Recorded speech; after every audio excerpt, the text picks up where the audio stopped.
मैत्रिणींनो, या अगोदर आपण समन्वय आणि समन्वयाचे महत्त्व पाहिले होते. त्याच्यामध्ये आपण समन्वयाची व्याख्या पाहिली होती आणि त्यानंतर समन्वयाचे 5 मुद्दे पाहिले होते. त्यातली व्याख्या आपण पाहिली होती. समन्वय ही अशी एक प्रक्रिया आहे की ज्यात एखादे उद्दिष्ट ध्येय साध्य करण्यासाठी अधिकारी आणि सहकारी एकत्र मिळून सांघिकपणे प्रयत्न करतात, त्यांच्या कार्यामध्ये एक संगता निर्माण होते. त्यानंतर आपण समन्वयाचे महत्त्व पाहिले होते. संघभावनेला महत्त्व प्रत्येक याच्यामध्ये कुठलाही विभाग असो, विभाग असो किंवा कुठलाही कर्मचारी असो, वरिष्ठ स्तर असो, मध्यम स्तर असो अथवा कनिष्ठ स्तर असो, प्रत्येकाची भूमिका आणि जबाबदारी प्रत्येकाला माहिती असते. त्यामुळे कर्मचारी यांच्यामध्ये कुठलाही वादविवाद होत नाही, संघर्ष कमी होतात आणि कार्य कशा पद्धतीने करायचे हे माहिती असल्यामुळं संघभावना वाढीस लागते. दुसरं आपण पाहिलं होतं, योग्य दिशा मिळते. संघटनेच्या सामान्य उद्दिष्ट प्राप्तीसाठी समन्वयाच्या आधारे विविध विभागातील कार्य एकत्रित आणली जातात. कामाची आखणी अत्यंत पद्धतशीरपणे केली जाते आणि विभागांनी एकमेकांना परस्पर मदत केल्यामुळं किंवा परस्पर अवलंबामुळे कर्मचाऱ्यांना योग्य दिशा प्राप्त होते. प्रेरणा निर्माण होण्यास मदत होते. आपण त्यानंतर तिसरं पाहिलं होतं की कर्मचाऱ्यांना नेमून दिल्यानंतर त्यांना प्रेरणा दिली जाते. त्यांच्यामध्ये त्यांच्या कार्यक्षमतामध्ये वाढ होण्यासाठी एक समृद्ध संस्था होण्यासाठी कर्मचाऱ्यांना नोकरीची सुरक्षितता, चांगले पगार, चांगले उत्पन्न, त्यांना प्रमोशन आणि त्यांना आर्थिक आणि बिगर आर्थिक प्रबोधन दिलं जातं, ज्यामुळं ते कठोर परिश्रम करण्यास तयार होतात. साधनांचा पर्याप्त वापर कसा करावा या गोष्टीसुद्धा सांगितल्या जातात. त्यामुळं साधनांचा पर्याप्त वापर केला जातो आणि कुठल्याही साधनाचा अपव्यय होत नाही. 5वं पाहिलं होतं, संघटनात्मक उद्दिष्टप्राप्ती.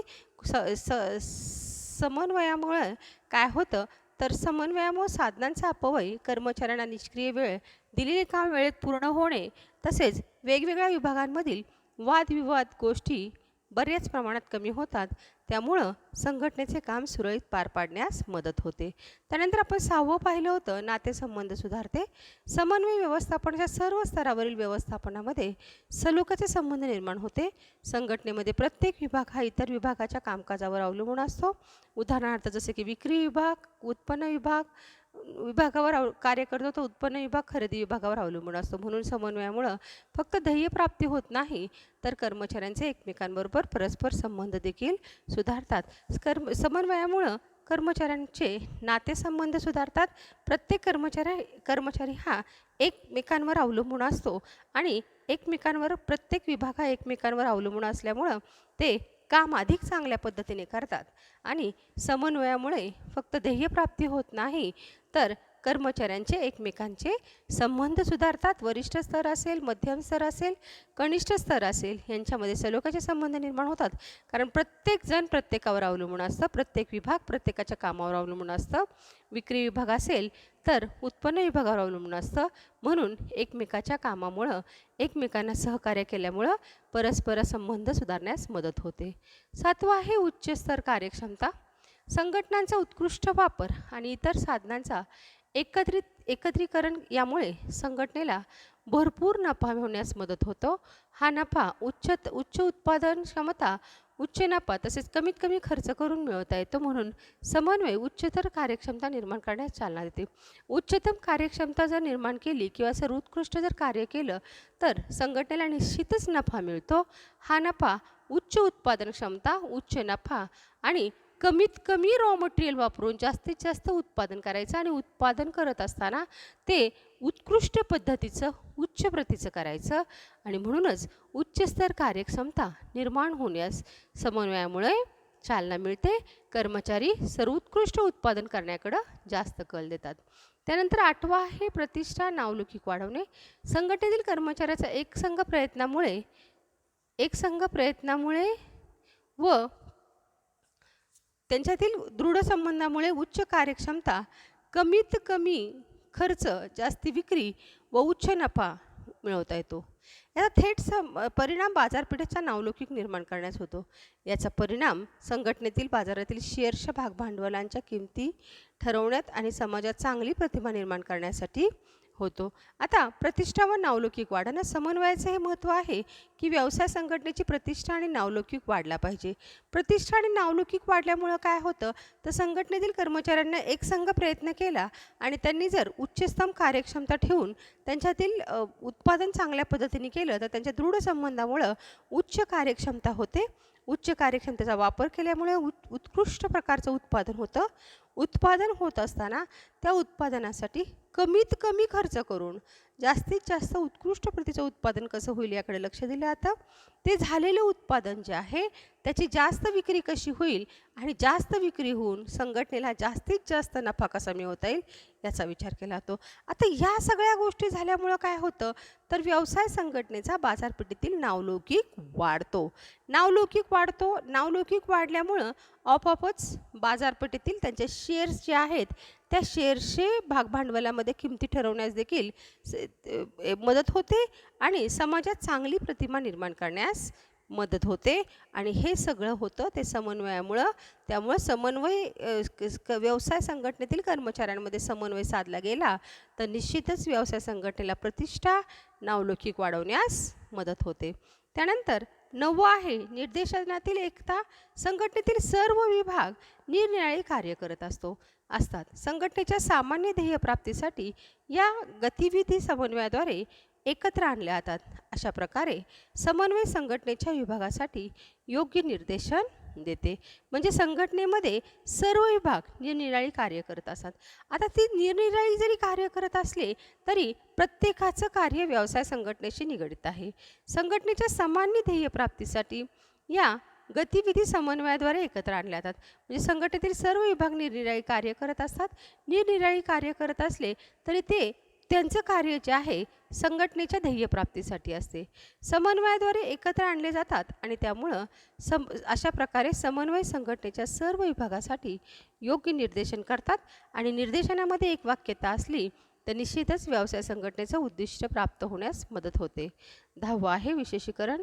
संघटनेच्या सर्व विभागामध्ये प्रमुख हे आपापल्या क्षेत्रातील तज्ज्ञ असतात.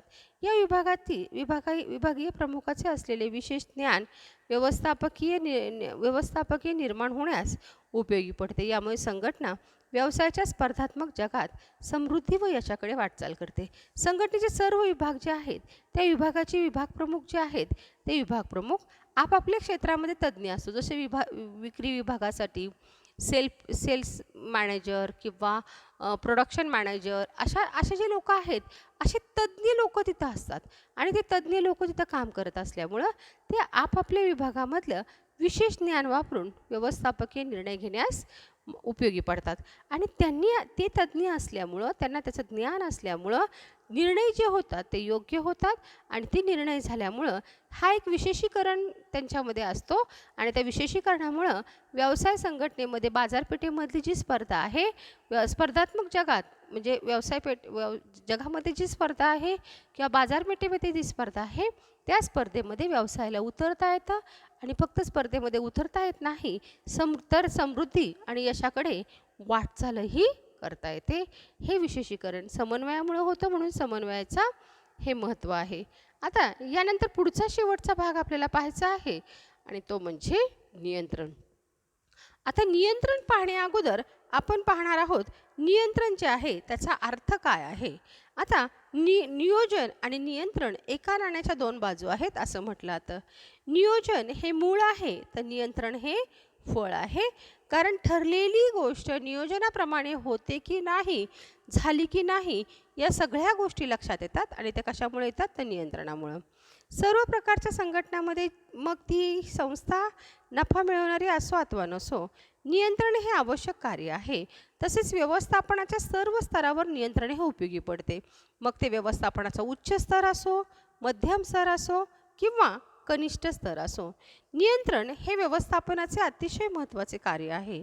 नियंत्रणाशिवाय व्यवस्थापनाचे अपरिहार्य कार्य आहे की ज्याच्यामुळं आपल्याला परिणाम कळू शकत नाही.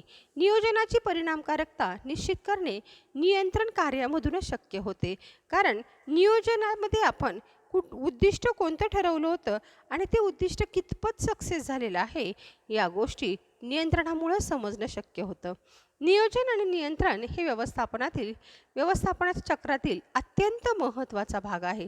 जसं मी तुम्हाला आत्ता म्हटलं, नियोजन हे मूळ आहे, तर नियंत्रण हे फळ आहे. नियोजन आणि नियंत्रण ह्या एका नाण्याच्या दोन बाजू आहेत. नियंत्रण हे असे कार्य आहे की ज्यात प्रत्यक्ष कामगिरी व नियोजनात ठरलेली कामगिरी याची तुलना केली जाते. प्रत्यक्ष कामगिरी काय झालेली आहे? आपण नियोजनामध्ये ठरवलं होतं आपण कुठं आहोत आणि आपल्याला कुठं जायचे. तर आपण नियोजनामध्ये काय पाहिलं, आता आपण कुठं आहोत आणि आपल्याला कुठं जायचे. तर नियंत्रणामध्ये आपण नियोजनाप्रमाणे तर कुठपर्यंत पोहोचू शकलो या गोष्टीची तुलना केली जाते. म्हणजे जर इथे कुठलेही विचलन फरक असेल तर म्हणजे आपण आता ठरवलं की आपण इथं आहोत, म्हणजे आपण बारामतीमध्ये आपण एका ठिकाणी आहोत. म्हणजे बारामतीचं नाही उदाहरण देत मी तुम्हाला. उदाहरण आपण असं पाहूया की यावर्षी आपला प्रॉफिटचा टर्नओव्हर 10 कोटी होता, तो आता आपल्याला 20 कोटीपर्यंत न्यायचा आहे. तर 10 कोटीवरनं 20 कोटीला जाण्याचं टार्गेट आपण ठरवलं होतं नियोजनामध्ये. तर आपण कुठपर्यंत पोहोचू शकलो आहे, तर नियंत्रणामध्ये असं लक्षात आलं, समजा आपण 18 कोटीपर्यंत पोहोचलो आहे, बरोबर आहे. तर आपण 2 कोटीचा टप्पा का पार पाडू शकलो नाही? काय अडथळे आले, काय अडचणी आल्या? मग त्या अडथळे आणि अडचणी आल्या, त्या अडथळे आणि अडचणी आल्या नसत्या तर आपण 20 कोटीपर्यंत पोहोचू शकलो असतो का? हो. मग त्या अडचणी कुठल्या आहेत त्या शोधून काढायच्या, त्याच्यावर सुधारणात्मक उपाय करायचे आणि भविष्यामध्ये अशा गोष्टी होणार नाहीत ह्या पाहायच्या. या सगळ्या गोष्टी ज्या घडतात ते कुणामुळं घडतात, तर त्या होतात नियंत्रणामुळं. म्हणून नियंत्रण हे अतिशय महत्त्वाचं कार्य आहे. प्रत्यक्ष कामगिरीचे मोजमाप करणे आणि त्याच्यामध्ये आत्ता तुलना करून विचलन करणे, चुका सुधारणे आणि विचलनाचे कारण शोधणे, ह्या सगळ्या ज्या गोष्टी आहेत. प्रत्यक्ष कामगिरीचे मोजमाप तुलना करणे, तुलना करून विचलन करणे, म्हणजे प्रत्यक्ष कामगिरी काय झालेली आहे याचं मोजमाप करायचं. मोजमाप केल्यामुळं नंतर आपण ठरवलेले कार्य आणि प्रत्यक्ष झालेल्या कार्याची तुलना करायची.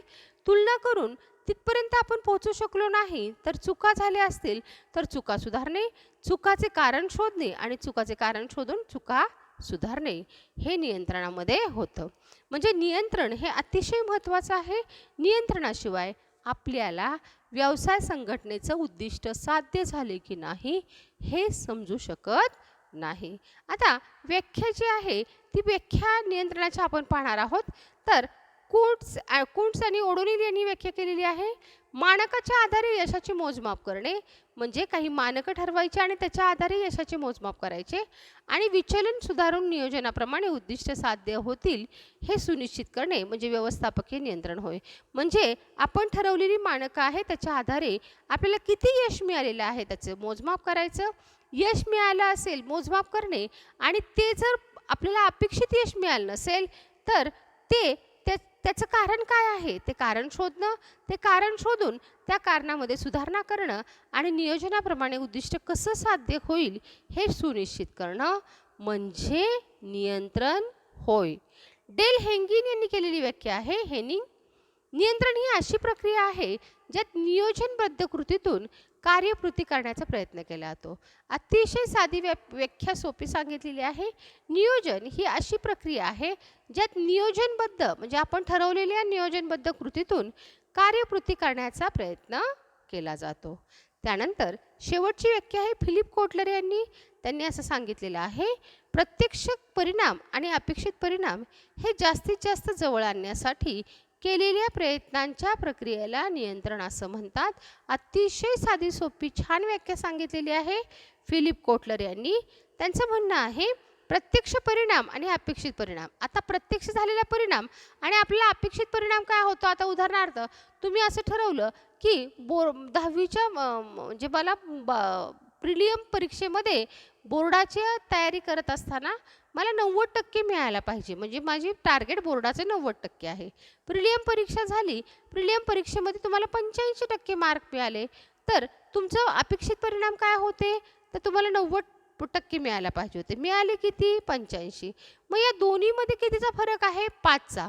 मग जास्तीत जास्त त्या 5चा फरक कमी करून जास्तीत जास्त उद्दिष्टापर्यंत 90% येण्यासाठी केलेल्या प्रयत्नाच्या प्रक्रियेला नियंत्रण असं म्हणतात. म्हणजे आपण जे उद्दिष्ट ठरवलं होतं ते उद्दिष्ट काय होतं आणि आत्ता साध्य काय झालंय, या दोन्ही गोष्टीचा अपेक्षित परिणाम आणि त्याच्यामध्ये जर परिणाम योग्य पद्धतीने साध्य झाला नसेल तर त्याला जवळ आणण्यासाठी केलेल्या प्रयत्नांना नियंत्रण असं म्हणतात. आता नियंत्रणाचं महत्त्व आहे बघा. नियंत्रणाच्या महत्त्वामध्ये दर्जा टिकण्यासाठी आणि ठरलेली उद्दिष्ट प्रभावीपणे साधण्यासाठी नियंत्रण अतिशय महत्त्वाचे आहे. दर्जा टिकवण्यासाठी म्हणजे व्यवसाय संघटनेच्या व्यवस्थापनाचा दर्जा टिकवण्यासाठी आणि ठरवलेली उद्दिष्ट म्हणजे आपण जी काही उद्दिष्ट ठरवलेली आहेत ती उद्दिष्ट प्रभावीपणे साधण्यासाठी नियंत्रण हे अतिशय महत्त्वाचे कार्य आहे. यामध्ये कर्मचाऱ्यांच्या कामाच्या प्रत्येक टप्प्यातील कामगिरीचे मूल्यमापन केलं जातं. म्हणजे यामध्ये कर्मचारी जो आहे त्या कर्मचारी जो काम करत असतो त्या कर्मचाऱ्याच्या कामाच्या प्रत्येक टप्प्यावरील कामगिरीचे मूल्यमापन केले जाते. संघटनेतील नियंत्रण कार्याचे महत्त्व त्याच्यावरनं आता आपल्याला पाहता येईल. पहिलं महत्त्व आहे संघटनेची उद्दिष्टे पूर्ण करणं. नियंत्रण ही एक प्रत्येक संभाव्य टप्प्यावर कामगिरी मोजणे, त्यातील विचलन शोधणे आणि संघटनेसाठी नियोजित कार्याप्रमाणे त्या सुधारणा आणण्यासाठी उपाययोजना करण्याची प्रक्रिया आहे. त्यामुळे संघटनेचे उद्दिष्ट प्राप्त होण्यास मदत होते. संघटनेचे उद्दिष्ट जे आहे ते उद्दिष्ट पूर्ण करणे. नियंत्रण ही प्रत्येक संभाव्य टप्प्यावरची कामगिरी मोजणे. म्हणजे नियंत्रण ही प्रत्येक संभाव्य टप्प्यावर जी कामगिरी आहे ती कामगिरी मोजायची. ती मोजण्यासाठी ती मोजत असताना त्याच्यामध्ये काही अडथळे आले, विचलन म्हणजे कारण काय, विचलन म्हणजे त्याच्यामध्ये विचलन याचा अर्थ असा आहे की कामगिरी म्हणजे फरक काय झाला, म्हणजे आपण ठरवलेलं उद्दिष्ट आणि प्राप्त झालेलं उद्दिष्ट या दोन्हीमध्ये काय फरक झाला हा फरक शोधणं. त्या संघटनेच्या नियोजित कार्याप्रमाणे आणि तो फरक जो आहे तो फरक दूर करून संघटनेच्या नियोजित कार्याप्रमाणे त्याची उपाययोजना करणं. त्यामुळे संघटनेचे उद्दिष्ट प्राप्त करण्यास मदत होते. पहिला फायदा नियंत्रणाचा आहे की संघटनेचे उद्दिष्ट पूर्ण करणं. संघटनेचे उद्दिष्ट पूर्ण करणं हे नियंत्रणामुळे शक्य होतं. कारण नियंत्रणामध्ये काय केलं जातं, प्रत्येक टप्प्यावर काय केलं जातं, कामगिरी मोजली जाते आणि कामगिरी मोजून त्या कामगिरीमध्ये जर काही फरक असेल उद्दिष्टापर्यंत पोहोचायला, समजा आज जर एखाद्या कामगारांना 10 प्रोडक्ट जे आहेत ते 10 प्रोडक्ट तयार करायचं काम दिलं असेल तर त्या कामगारांनी 10 प्रोडक्ट तयार केले का हे त्याच दिवशी मोजायचं. जर समजा त्यांनी 9 प्रोडक्ट तयार केले असतील, 9 वस्तू तयार केल्या असतील तर त्या वस्तू 9च का तयार केल्या, 1चा फरक का झाला याचं विचलन शोधणं, त्याचं कारण शोधणं आणि त्याला सांगणं की हा 1चा फरक तर भरून काढायचाच आहे पण उद्या मात्र 10 वस्तूचं उत्पादन झालं पाहिजे. आणि ह्या सगळ्या गोष्टी त्या वेळेला नियंत्रणामुळे करणं शक्य होतं, त्याच्यामध्ये सुधारणा करणं शक्य होतं. त्यामुळे संघटनेचे उद्दिष्ट प्राप्त करण्यास मदत होते. हे नियंत्रणाचं पहिलं महत्त्व आहे. दुसरं आहे संसाधनाचा कार्यक्षम वापर. उपलब्ध संसाधनाचा व इतर स्रोतांचा अपव्यय कमी करण्यासाठी व्यवस्थापक विविध तंत्राचा वापर करतात. प्रत्येक कामासाठी मानके ठरवली जातात. कर्मचाऱ्यांना या मानकांचे पालन करावे लागते. याचा परिणाम म्हणून संघटनात्मक उद्दिष्ट साध्य करण्यासाठी कर्मचारी साधनांचा योग्य आणि प्रभावी पद्धतीने वापर करतात. संसाधनाचा कार्यक्षम वापर. उपलब्ध संसाधनाचा व इतर स्रोताचा म्हणजे व्यवसाय संघटनेकडे जी उपलब्ध साधन सामग्री आहे, इतर स्रोत आहे म्हणजे पैसा आहे, भांडवल आहे, साधन संपत्ती आहे, कर्मचारी आहे, या सगळ्यांचा अपव्यय होणार नाही याची काळजी घेतली जाते. विविध स्तरावर व्यवस्थापक विविध तंत्राचा वापर करतात. त्याच्यासाठी विविध तंत्राचा वापर करतात. प्रत्येक कामगारासाठी त्यांनी काय काम करायचं हे ठरवलेलं असतं, त्याला ठरवून दिलेली असतात आणि मानके ठरवून दिल्यामुळे ते त्याचे पालन करतात. आणि याचा परिणाम म्हणून व्यवसाय संघटनेचे उद्दिष्ट साध्य करण्यासाठी कर्मचारी साधनांचा योग्य आणि प्रभावी पद्धतीने वापर करतात. कुठल्याही साधनांचा अपव्यय होत नाही आणि या गोष्टी फक्त नियंत्रणामुळे शक्य होतात. त्यामुळं नियंत्रणाचं दुसरं महत्त्व आहे ते म्हणजे संसाधनाचा कार्यक्षम वापर. संसाधनाचा कार्यक्षम वापर केला जातो आणि संसाधनाचा कार्यक्षम वापर केल्यामुळं व्यवसाय संघटनेमध्ये प्रभावी कर्मचारी साधनांचा योग्य आणि प्रभावी पद्धतीने वापर करणे सहज शक्य होतं. आणि ह्या गोष्टी कशामुळं शक्य होतात? तर ह्या गोष्टी नियंत्रणामुळे शक्य होतात. म्हणून नियंत्रणाचं हे महत्त्व आहे. त्यानंतर हे दोन व्याख्या, महत्त्व, अर्थ पाहिल्यानंतर आज आपण इथं थांबतोय. उद्याच्या तासाला पुढचं महत्त्व आपण पाहणार आहोत. धन्यवाद.